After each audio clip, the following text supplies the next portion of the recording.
guys, we are here living the authentic life, and wow, what a beautiful space. Thank you. I love this room. It's so bright and pretty and fun. It is. We're with Jentry Kelley of Jentry Kelley Cosmetics in our beautiful home, and we have the frozen tundra of Houston behind us. Don't mind the blankets over the plants back there. I know, one of our 5 days that breaks 30, and we're breaking 30. I know, the poor guys have covered and uncovered them with all of these jokes of a freeze that keep coming up. So yes, can't kill those plants. We work too hard to keep them all going. I know.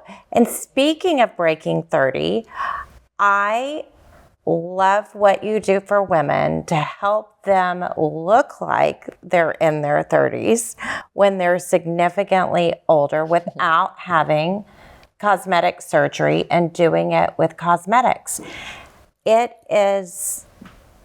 changes the way we feel, which also enables us to do even more amazing things in life. When I first started my brand, it was actually my tagline, makeup with a facelift. I've dropped it since then, but everything in my line was named after plastic surgery techniques, like the brow lift. Okay. Like lip injections was my lip gloss. Because overall, the techniques that I teach, it's the same thing that I do when I'm painting on a canvas to make people look lifted and shadowed in all the right places with all the right tools. And when you follow the basic concepts of highlighting and contouring, shadowing and brightening, everything just kind of comes together to make you look more pulled and lifted without having to go under the knife. You started with a passion for art when you were 8? Yeah, I was about 8 years old. I don't even know where you read that because I don't even think I told you. So she's done her research. I've done a little research on you, girlfriend. And the other crazy thing, you started Jentry Kelley Cosmetics in August of 2011, and I started the Vintage Contessa in September of 2011. That is hilarious. So we birthed our babies of our businesses same year. Do you know most of my employees can't even guess the date and year that we started? We asked at the Christmas party, gave away a prize, and everybody's like, 2014. I'm like, y'all are so bad. So yes, congratulations. That is correct. It we both have 13, almost 14-year-olds.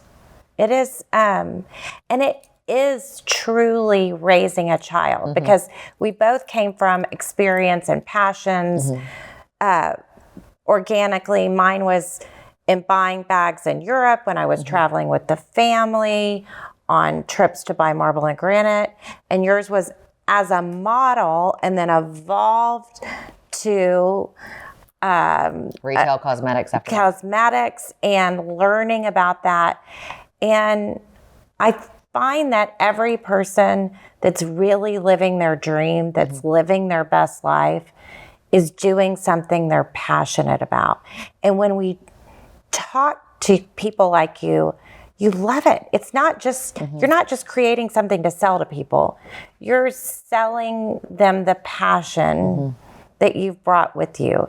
So talk a little bit about that. I think people can feel that too when they're in my chair because I love it so much. Absolutely. I get on, you know, I always say we're actresses, but I'm not really acting. I truly do love makeup. And Shawn said to me a long time ago, it's probably 15 years ago when we first met. Your fabulous husband. My husband. Now, then just dating. And he said, if you want to start a business, you have to do something that you can do every single day, all day long, and never get tired of it. Because if you truly want to own a business, there is not going to be a clock in, clock out. You're not doing this 40 hours a week. You're doing this 100 hours a week. And makeup is that thing for you. So you have to find a way to buy these brands and sell it online. Because he was very successful early on in the .com, right after the .com, in the world of retail supplements. Think like GNC. It wasn't GNC, but think like that. And so he knew how to grow a business. He went from 0 to $13 million a year in sales in 3 years.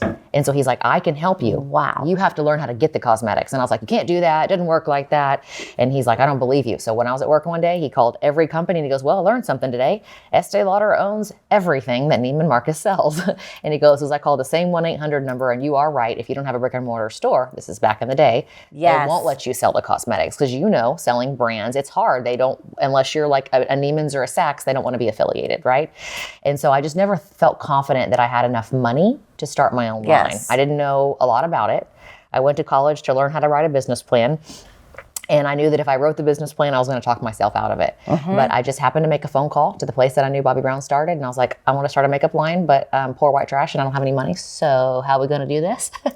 And I flew to New York and spent the entire day looking at their private label items, which are the things that they kind of already have in their library. And I was like, well, this is a very low investment cost for me. I'll start, I have a $35,000 limit on my credit card, so which I should not have had with how much money I was making. And I was like, I'll just start with lipsticks, and I don't have to put a lot of money into like research or development. This is stuff that's already in their library. I can provide my own packaging, use their packaging, and do it at very low cost. So that's what I did. I started off just buying things that I knew that my customers were like, can I buy the lip for touch-up? I felt confident that they would at least buy that. And I just started going to trade shows and learning more about how makeup was made, how to manufacture makeup brushes. And I was like, well, started adding a few more things. And by the time I launched it, we ended up selling $10,000 in makeup at my launch party in the first 2 days. Wow. And I ran out of almost everything. That is passion, and that is research. It was not that you just said, I think I like this. No, I've been doing this at that point for 11 years. I'd been in retail cosmetics. And you knew what people needed. And that's what I feel like. You're fulfilling a niche. And I think what I love too is that you're not asking everyone to buy everything from your line. And you're not trying to oversell them with everything. Well, that's so important to me. And that builds trust. Exactly what I tell my team when I'm training them. Don't be pushy. Don't be the perfume lady at Neiman's. Don't tell them that, yes, you have to have all this to look like this. Because, and we can only add so much in our brain that we can do. Well, and not everybody can afford to spend $1,000 on a full new face, right? But if you get little pieces here and there and you follow my techniques, people will become married to you because you made them feel better. Right? Yes. And you educated them. So when they run out of their Chanel, Laura Mercier, or Clinique, or whatever they use, they're going to be like, I want to try yours next time. And when someone comes in for a lesson with me, they pay $250. You get 2 hours with me and you bring in your current makeup bag. I go through the whole thing. I tell you, you know what? You're paying me the $250 to do this service versus doing the free makeover with my team. But think about all the money you're saving because you're not having to buy the whole face. I'm telling you, you can finish that foundation. Yes. That foundation was Clé de Peau. That was $127 a bottle. Don't buy mine yet. The color is right. The formulation is good. You're going to be able to achieve the same result. Let me show you what mine looks like on you today. Let me show you my technique. At least you got to wear mine all day. And if you say, you know what, I did like hers better, and it's only $40 instead of $120, when I run out of what I invested in, then I can buy hers next time. But you're not, dropping, $1,000 or $1,500 on buying all new makeup brushes, all new skincare, and all new makeup. You follow my techniques with what you have. If what you have does not work, I'm very honest, and I'm not pushy. And I will say, you don't need this bronzer. Yours is close enough. But if you want to throw your money at me, I will take it. But you don't need it. So why don't you finish it? You got a month left, and then come back later. And then they start growing with you, right? And then all of a sudden they say, I've never had my entire makeup bag be all one brand, but I truly love every product that you make. And that's why I have, like, in my brand only, not other brands that I carry, but 350 products in my line. I do make something for everyone, a color for everyone. No matter your age, your skin tone, I've got it. And you have found ways to survive changes in the economy, changes in spending habits. Talk a little bit about that, because I think that's the other truly incredible thing as business owners. People think that it's fun and exciting and it's always growth and it's always opportunity, and that's not the reality. Everybody makes it look on Instagram, right? Yes. On social media. Because and we know it's not. If I got on Instagram last year, which I haven't said this out loud to anyone, but I will say it here on your podcast. If I got on Instagram and told everybody last year that we were running a 20% decrease, it would make us look like we're no longer the cool kids. And I took it personally. The first quarter, I was like, I guess Jentry Kelley's done. Throw in the towel, we're done. But then when I talked to my manufacturers, they're like, no, you should be grateful that you're only $300,000 down. Exactly. It's not you. It's people don't have money to spend right now. Yes, they're spending it on eggs and on gas. And there's just not enough left over for the these frivolous things. Yes. I mean, we do have, a lot of wealthy clients that weren't affected, right? Their businesses did great, but the majority of the population did not have an excellent 2024. And we were on trend with retail across the board. Thank God I never spent every piece of, or every dollar that went into my account. I've always been very frugal. And a lot of times my team, they get a lot of no's and they don't understand sometimes, but we need this. No, you don't. I know what we need. I know what we don't need. And I know how to survive COVID. Like when we shut our doors and I was the only person working in the warehouse by myself, I have PTSD from it today. I had just had all the plastic surgery. I had an 8-month-old baby at home. My mom was dying of cancer. And I would go into that warehouse and I was able to get 150 orders out a day. So when I go into the warehouse now with the whole new team that was not here during COVID and they tell me that their max is 200 orders a day, I'm like, bitch, no, it's not. No. Watch me. And we did a record the other day. I worked in the warehouse to show them because you have to lead your team by example. I went in there and I'm like if there's downtime because someone's using the double check computer, then get over there and label some makeup, fill up this thing. We're having a sale on this one product. Why do you have it in the back of the warehouse? Bring it all to the front. Everybody's buying this one product right now. We have 1,000 orders with this one product. We need to lower the walking time. Yes. It's efficiencies. Like efficiencies. Yes. And I go in there and I teach them efficiencies because if I can't lead by example, it gets diluted when it goes down 6 layers of people. And I learned that I totally envy and think Elon Musk is the coolest dude on the planet, regardless of what side you're on, Democrat or Republican. He is a cool dude and he has achieved a lot in his life with these impossible businesses that he's created. And you know what? Right now he is sleeping on the floor to show his employees, which he's done for years and years, that I don't just go home and F off. Like I'm here to work and I'm here to get the job done. And that's what I try to do with my employees, not as much as I used to because I have a family now, but I try to lead by example and let them see that, I'm in the weeds with you and we're going to get this done. And during COVID, that's exactly what I did. I was too scared to have my employees come to work under the table because I heard of some guy getting arrested for having all of his employees come to work. So I had everybody, they would come in, they would pick up makeup to label and they'd take it and box it and glue it and label it and bring it back to me. We didn't want to get close. We were scared we were going to get COVID. So they'd leave it on the steps. And when they left, I'd open the door and get the stuff out. But I couldn't lift it for 5 pounds. And I was over there packing 150 orders a day. And then I'd go home to my mom and spend time with her, a couple of nights a week. She was on hospice and it was just a lot, but I did what I did because it's our kid and I wasn't about to just shut down what I spent, 9-10 years building. I was going to get through it and had my girls at home doing virtual makeup lessons for $25 online. And people were signing up all over the world, not just the US. And they were Venmoing my girls. I said, I won't take your money. I'll just sell the products online. And they were Venmoing my girls $25 a pop. So they were at home making commission on the products that they were selling to the people on these virtual makeovers. And they were getting straight cash for their services. And I was still paying them their hourly. Wow. And we made it through and had 2 very successful months. Because it is hard. You're only as good as the people on your team. Mm-hmm. And that's hard to find really good people. And you want to take care of them even in the darkest days, but it's hard. And it's getting harder and harder because I think the internet is just diluting everything where everybody thinks that it's easy. And a lot of the employees that I have now don't know what I did to get here. Sacrifice. When I say the sacrifice, I lived in an apartment. They have torn it down now because it needed to be burned. That was $1,100 a month. I met some random chick who did yoga. She was a yoga instructor. I'm like, it's $550 a month. I would come home and cars would be on blocks every day, rims and tires stolen. I mean, there was gunshots. I mean, it was not like the absolute best part of town. It was not super safe. But I did what I had to do and I didn't overspend and I lived very frugally. I never bought new cars, always bought used clothes, used cars, whatever I had to do to make ends meet, but still felt like I fit in the lifestyle I needed to portray, fake it till you make it, as I always say, to get these, River Oaks ladies to feel like I was, more on their caliber. Yes. Comfortable enough to trust what you would tell them. Exactly. Because if I looked homeless and came in with unbrushed hair and, a Walmart outfit or whatever, which Walmart has cute stuff now, but if I would have walked in there looking like I didn't put myself together, they would have never trusted me. And I try to tell my team that too. If you guys don't look the part, you're in beauty. You have to wear makeup to work. Minimum CUTE in Carpool. You have to look the part because if you don't look the part, they're not going to look up to you for advice. If your money manager has $5 in his bank account and driving a Pinto, are you going to take advice from him on where to invest your money? If your trainer isn't fit. There you go. If your nutritionist doesn't seem to be healthy. Exactly. So it's really important to look the part. And then also we are really big on not being pushy. If I find out any of my salespeople are pushy, we instantly have a talk. It's very rare that I hear that. I mean, almost never. I think one time someone said that. But I say, if you educate, the sales will follow. If you make a best friend, we are polygamists. Okay. All your customers are your wives. Show them attention, make them feel pretty, follow up with them. And I mean, it's really hard to teach these 20-year-olds that don't come from a world of customer service like we did. And there's not connection in that way. But they think they are because they don't know any different. Yes. So I try to tell them, I sat them all down recently. They didn't love the experience. They all thought they were coming in for a training class and it was not that. And I said, who wants a raise? And they're like, yes! I'm like, well, I'm going to teach you today how to get a raise because I'm not going to give it to you. You're going to give it to yourself. I love it. But they felt a little belittled. And the managers were like, we thought you were really nice compared to the old Jentry.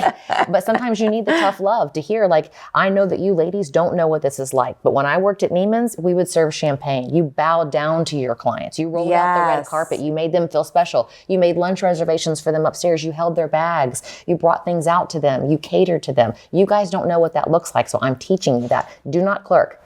If someone's going to walk in and say, I need a primer, and you ring them up for that, back in the day, my girls didn't get commission for that. You did, because you carried it to the register. That does not mean you helped that client. Make sure they're buying the right color.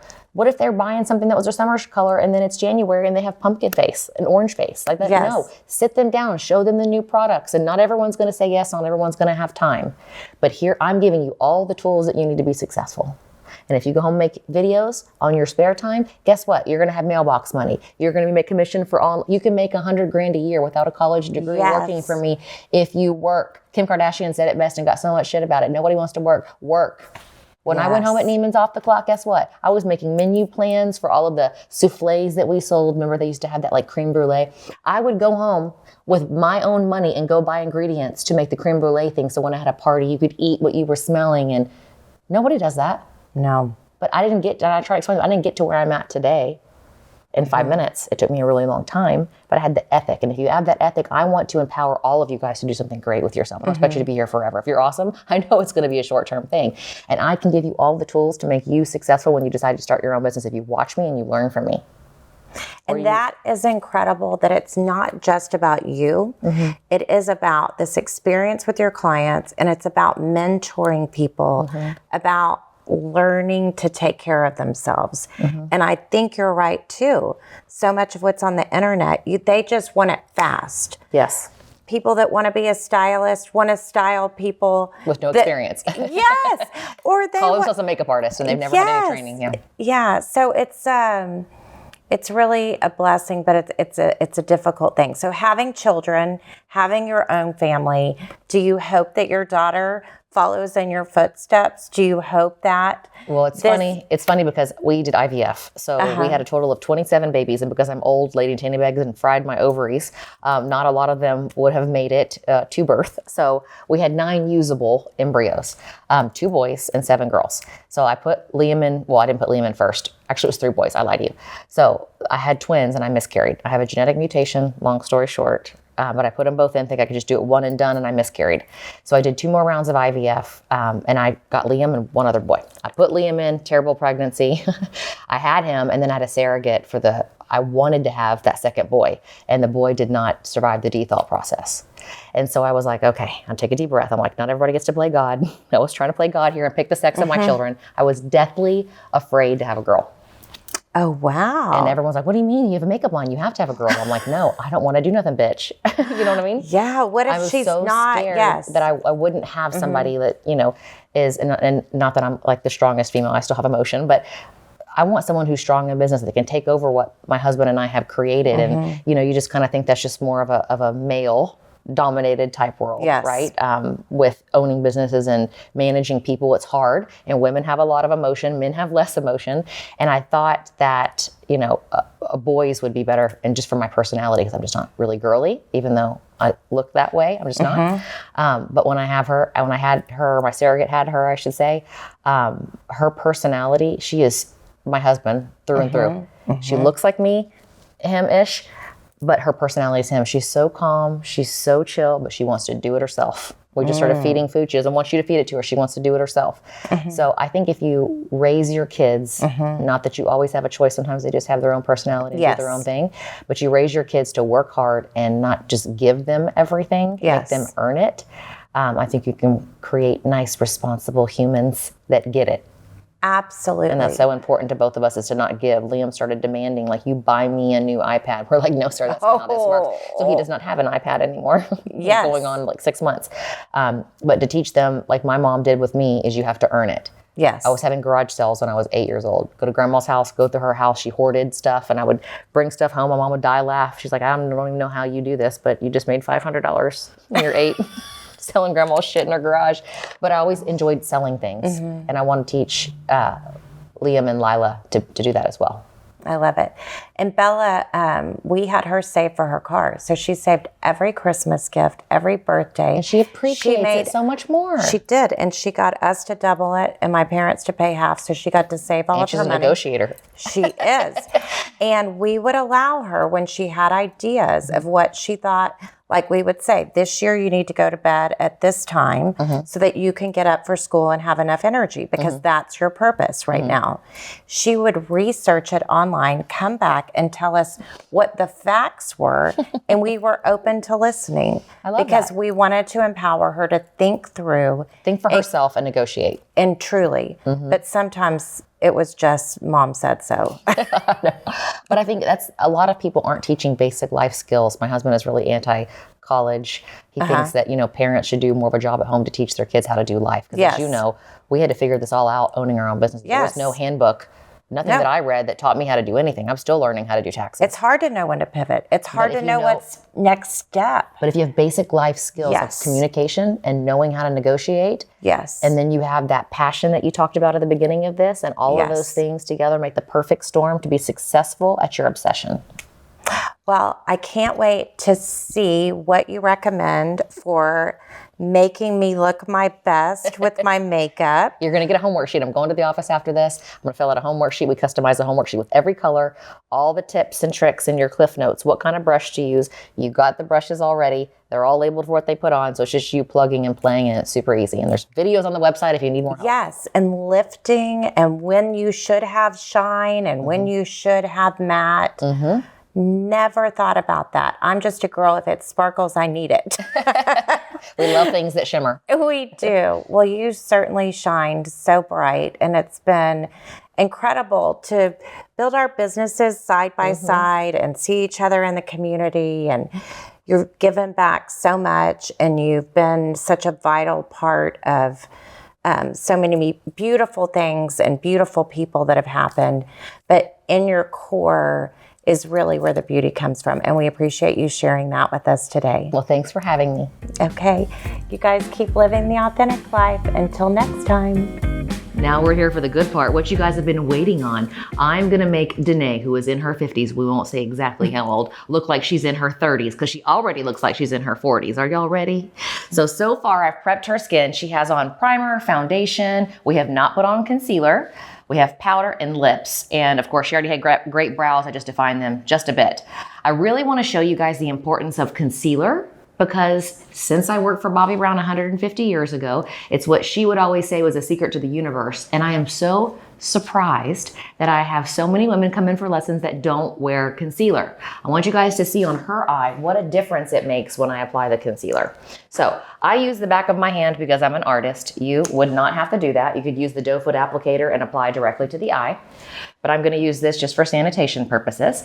And if you look directly into the camera here, look up for 1 second. Now I am going to apply the concealer in an upward motion.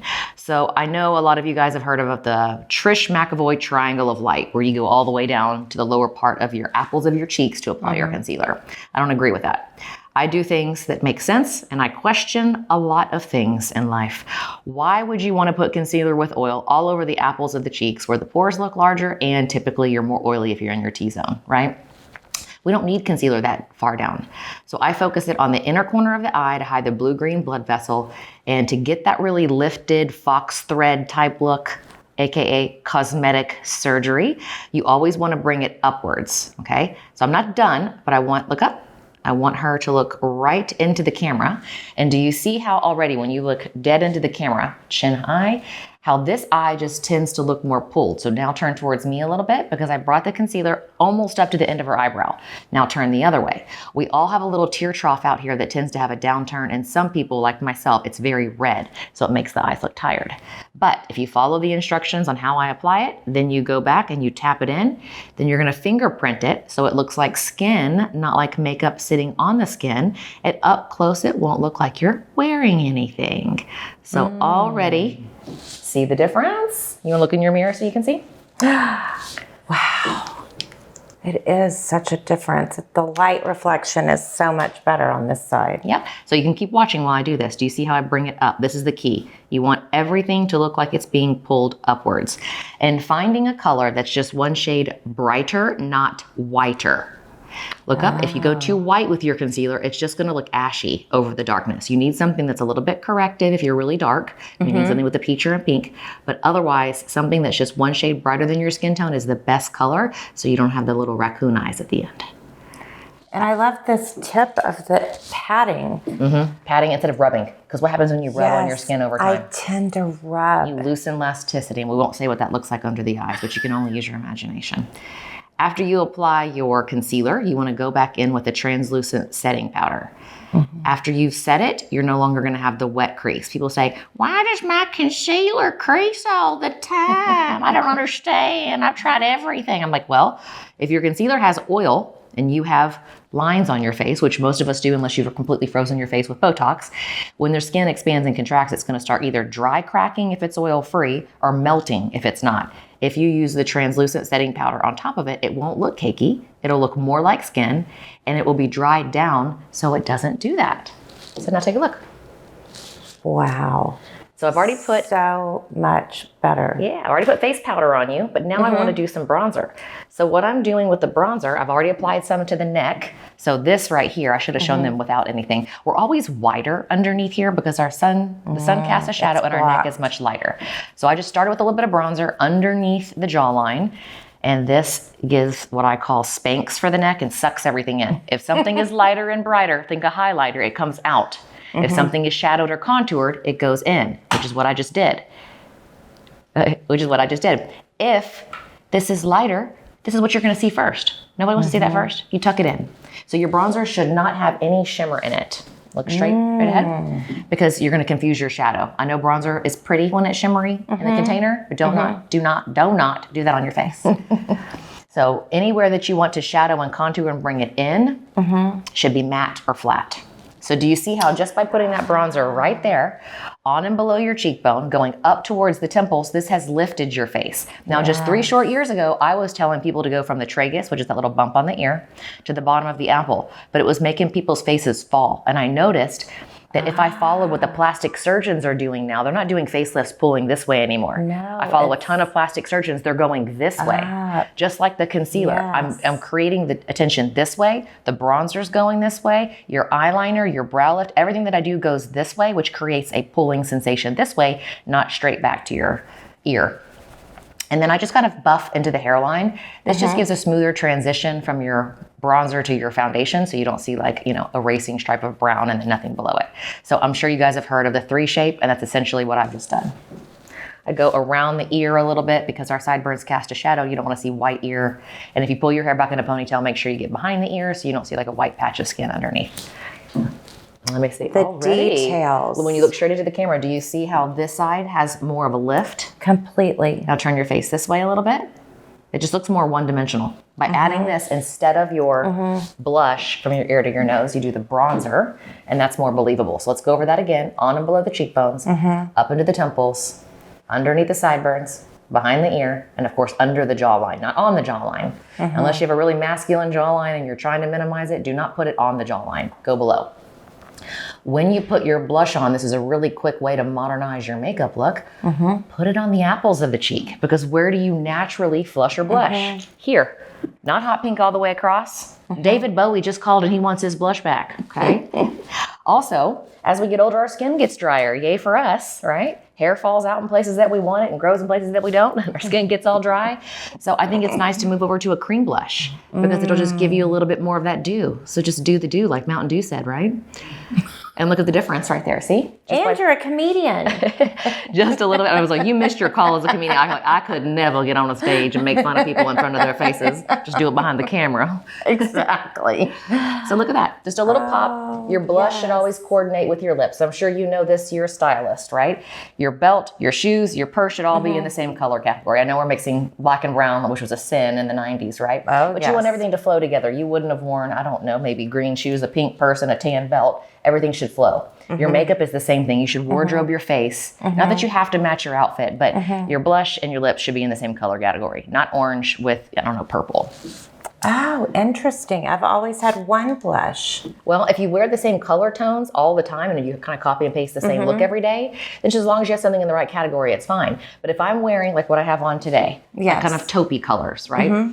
I just make sure that everything is more nude. I wouldn't put a red lipstick on with this. I wouldn't put a bright orange on with this. I just did kind of a muted brown pink with this. Same thing with my blush, so it all flows and coordinates together.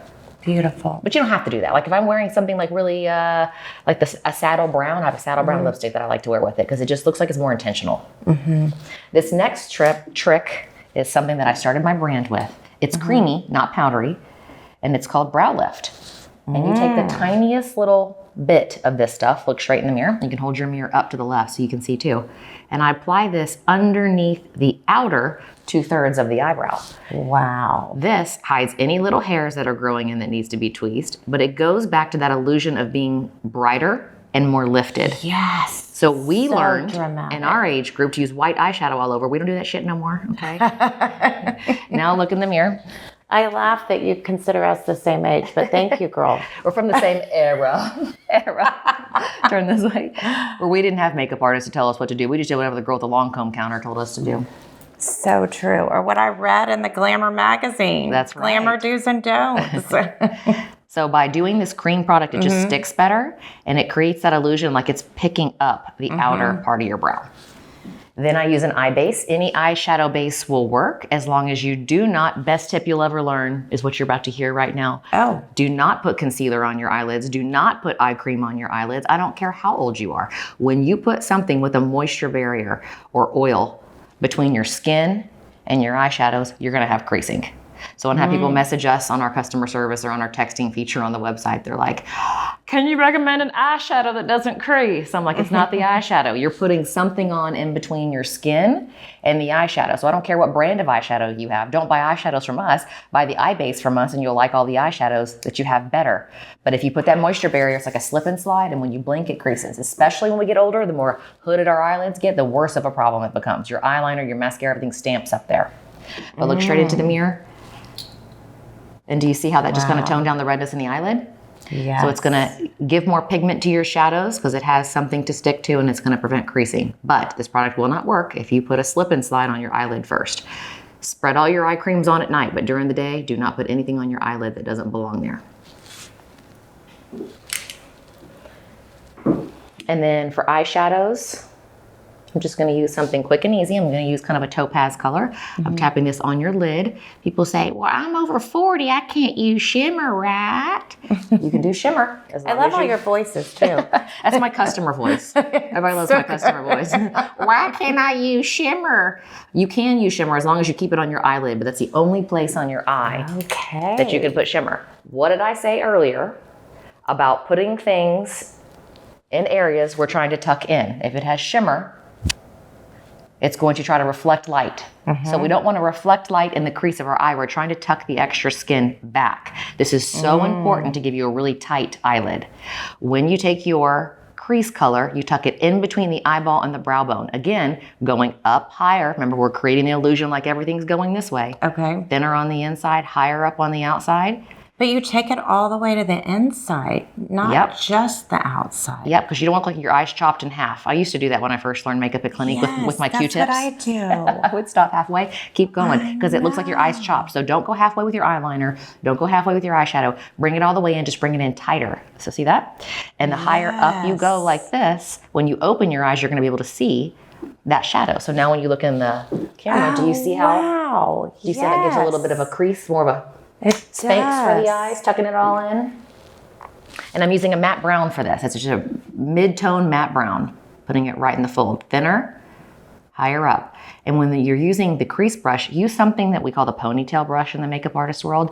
Don't use those really huge angled shader brushes. You're gonna have that shit everywhere. We wanna keep this very confined in between the eyeball and the brow bone, like you're shoving it in your brain right there. And then go high up towards the brow lift. Again, creating the illusion like things are pulling up. And brushes make such a difference. I was just gifted your brushes for my birthday. Oh, we were at a drunk elephant. We were, and everybody wanted them, so I had to get them as a gift. But it is There's so many, but I love that you name where to use it because it is a mystery to so many. And I'm like looking to see what. When I worked at Chanel, they have numbers on their brushes. Now it may be different, but this is 150 years ago. Remember, I'm old. And when people would come in, they would say, I don't know what a number 3 brush does. So when I made my own line, I took all the annoying stuff out of it. What do people complain to me about all the time? How can I be better than the rest? Well, I can take all the complaints that I've ever gotten and streamline it like Makeup for Dummies, because most of the time I'm not a makeup artist. It's like, it's like I don't know about counting. Just when they start talking numbers to me, my head explodes. It's like I don't need to read Accounting for Dummies to bring it down a shade to make it understandable for me. And most women are not artists. No. So it's like explaining why we do shimmer and versus matte. When you're looking at something at the store, we're drawn to pretty shimmering things because we're women. We like diamonds, right? We do. But if you explain to somebody and you educate the why behind it, then they're like, oh, I get it. I don't need the shimmer stuff. And it looks better. Yes. So now I'm going to do something I stole from Laura Mercier. Okay. So I worked for Laura Mercier for 3 years at Neiman's. I was a counter manager over there. And before that, I was at Bobbi Brown. And I always envied the Laura Mercier artists. I'm like, God, they're so good. What are they doing? They were doing this. And that was not something I was ever taught. Life-changing. So you can actually watch me do this and you can film it at the same time. So if you look down like this, hold your chin up just a little bit, I'm tightlining. So what you do is you go underneath the lashes from the bottom side, press and wiggle all the way across, and this helps hide that pink membrane. I said this in the very beginning. As we get older, hair falls out in places that we want it and grows in places that we don't. We lose our eyelashes. We lose our eyebrows. Thankfully, you have not lost any eyebrows yet, but most of us, the hair falls out, turns gray. So doing this trick gives that definition we had back when we were your daughter's age. When you're 16, 17, 18 years old and you don't even need makeup. Also, I do the top. You don't have to. You could just tuck it in on the underside, but if you do the top, it'll just make it a little bit more bold, but you'll never have a finer, thinner line than that. So look in the camera. Wow. That is good. And look how much more amber your eyes look. Dramatic difference. And do you see how I didn't go down when I was finished? I just kicked it up with the end of the brush just a little bit. Gave it a little Nike check over there. That is going to, again, pull things in that direction. Look straight into the camera and look at the difference in her eyes. And you can still see so much of her eyelid. Turn towards me and make it match. Look down. So again, I'm pressing and wiggling into the root of the lash, bringing it up at the end like this. Then tapering it off, not stopping halfway. That's how I learned makeup, was to stop halfway. You don't do that. You just go thinner on everything on the inside. After you apply this, and don't stress yourself out, it is not going to be straight the first time you do it. I learned makeup by practicing before I wiped it off at night, which I highly suggest. But if you do this and you mess up, that's okay. Take one of your dark, scary eyeshadows from one of your palettes, face this way, and smudge it and smoke it. A smoky eye doesn't necessarily mean you have to have black eyeshadow all over. This is a dark chocolatey brown, and I'm using it on a dry brush to diffuse the line so it looks like a makeup artist did your makeup every day. Look at that. Wow. I could be cute. You are cute. And you look incredible for your age. You literally look 10 years younger than what you really are, what the real number is. But literally all these little tricks made you look 20 years younger. So I'll take it. I think we nailed it. So after I get the little smoke color on and everything looks nice and diffused, this next part is so important. You cannot skip out on this next part. And that is taking what's left over on your concealer brush and doing a little clean swipe. So look in the mirror. Okay. And watch how when I do this, I'm scooting and kind of grabbing the edge of the eyeliner and going up with it. I don't care if you're a makeup artist or you're an expert blender, it is never gonna look that clean on the outer edge when you're done as it does when you go back with the concealer and sharpen it up. Just kind of grabbing the very edge of that eyeliner, just like that, going up to your eyebrow. So now look straight into the camera again. She cleans up real nice, y'all. Look at that. I could go out today. I need plans. But just kind of scooting and catching the end of that. So I'll show you again on this side. See that? Nice and clean. Wow. So fresh and so clean. I love the wings too. I struggle with the wings. But I like this because it looks like it's been airbrushed on. It's not a thick black line at the end. I think you can get more of the wing from grabbing the edge of it as you're doing this. Yes. To where it just looks nice and soft and just like feathered. And again, it's the brush. You can't just do that with your hands. You need a nice brush to do that. And I know a lot of people are going to hate me for this, but I'm going to say it anyway. Look up here at Jentry Kelley Cosmetics. We do not do that shit called bottom eyeliner. We don't do it. It makes you look older. You can argue with me until we're both blue in the face. But what did I say about the law of color? Darker takes things in or down, right? Brighter highlighter brings things up. Why would you want to, why would anyone want to add weight to the bottom of their eye with mascara or eyeliner? Don't do it. If you feel like it's a security blanket and you look sick or naked, look up. What you can do is a little bit of eyeshadow under your eye, but it has to be a light, more like a platinum or a taupe type color, and I'm going to show them what that looks like. But if you just take a liquid eyeliner and just draw that underneath your eye, you're not doing any favor to yourself for lifting. Yes, I'm sure the girls on TikTok that are 16 years old filming videos look great with it, right? Right. But we are not 16 anymore. Let's be real. We cannot wear the same clothing that they wear. We cannot wear the same makeup that they wear. But if you get all the dark smoky stuff off, this is the color I use on her lid in the very beginning. If you want, you can kind of smudge that to look framed. But do you see how that doesn't look drawn on? And it looks much softer than putting mascara or eyeliner. It just kind of fills in the little gaps between the hair. And since it has a little bit of shimmer in it, it just kind of like highlights your under eye versus darkening it or dragging it or pushing it in. These are such tangible deliverables that you can incorporate. You do not have to be a makeup artist to do anything that I teach you. Because sometimes I get so overwhelmed with all the steps, but I think because you make it logical and explain why, it's easier to remember. Well, I think at the end of the day, I was an artist before I was a makeup artist, but I was not a good enough artist to actually sell my work like Laura Goodson, you know? So I had to find a new career. So I just do things that make sense. If I would do it on a canvas, I do it on a person's face. I know basic. Remember Commander Art back in the day on Channel 8 PBS? I know basic. I learned from him, shadow and highlight. And if you apply that, which a lot of makeup companies just do what sells. They don't give a shit what you look like. They just know shimmer sells, so everything's going to have shimmer in it. But that's not always applicable depending on the age and what you're trying to achieve. Do things that make sense. And again, I don't do makeup tricks that, make somebody morphed into a totally different person. That's not my style. I'm more natural. I learned that from Bobbi Brown. I like makeup to look believable, like it's a part of you, an enhancement of you, not creating something different than what you are. Now look in the mirror. I say the mirror, look how great you look. Now look in your mirror too. Do you see how when you're smiling, the apples of your cheeks are lighting up? That's because I kept the blush towards the center where you naturally flush your brush. To recap, bronzer here. Now you're all one color. I made your foundation match your chest, so it's not orange or yellow compared to everything else. Now it's fluid. Bronzer going up, brow lift going up, eyeshadow crease color going up, eyeliner going up, concealer going up. Everything being pulled up above your temples is going to create that lifted look. You look great. Not a day over 32. And I feel so great. And I feel like when you feel good, Oh, my your saying. quote, you can do good. Yep. And when you look good, you feel good. And when you feel good, you do good. Tell your daughter this when she goes off to school. Put makeup on every day when you go to class. You accomplish more. People treat you differently. When I go to Home Depot and I look like a homeless person, ain't nobody asking to get something off the shelf for me. If I look cute and I'm dressed like I am now, my hair and makeup's done, everybody's like, ma'am, is there anything you need assistance with? Yes. It's true. It's human nature. People gravitate towards beautiful people that feel confident. Right? Yes. And I think in college, I did better when I got myself ready and didn't wear a hoodie, sweats, and look like a homeless person that rolled out of bed. I felt more awake and like I could start my day. And I feel like that with makeup too. I feel like someone could be not feeling great about themselves. Maybe, they found out some bad news about the husband with the secretary or something. You put your face on, you feeling really good. You're going to take over the world, and who needs that man, right? It's true. I see it all the time. Well, I love it. You look great. And I love what you've done. I think it is a way to really live your best life. And to me, that's what living the authentic life is finding out who you are in your core and letting that person come out. And you're right. When you feel and look your best, you're unstoppable. I mean, do you think I would present as well doing this if I look like I rolled out of bed? Exactly. No.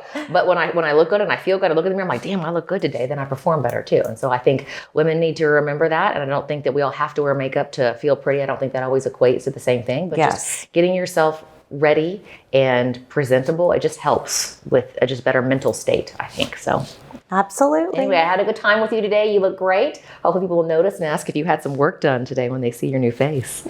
Well, I think that if I could, I'd have you in my life every day. But I'm going to take these tips, and I think I could actually incorporate them because they really are real life. Yeah, and they're easy. And I have tons of videos too. Every product on our website has a video below it for 2 to 3 minutes to show you how to use it. So it's very, very user-friendly, and everything is labeled for what it does. So in addition to getting the brushes, which I highly recommend, I think that from what you've told me today, the concealer is a really important thing. the highlighter around the brow. But I bet you already have concealer. I bet you don't even need concealer. I bet using my brush and following my technique and tapping with your finger, I bet you don't need a concealer. I mean, I'll take your money if you want to throw it at me, but you don't have to buy all of my makeup products. As long as you have the right tools and you follow the technique, it's going to look great and it's going to look improved. Amazing. Thank you. Thank you.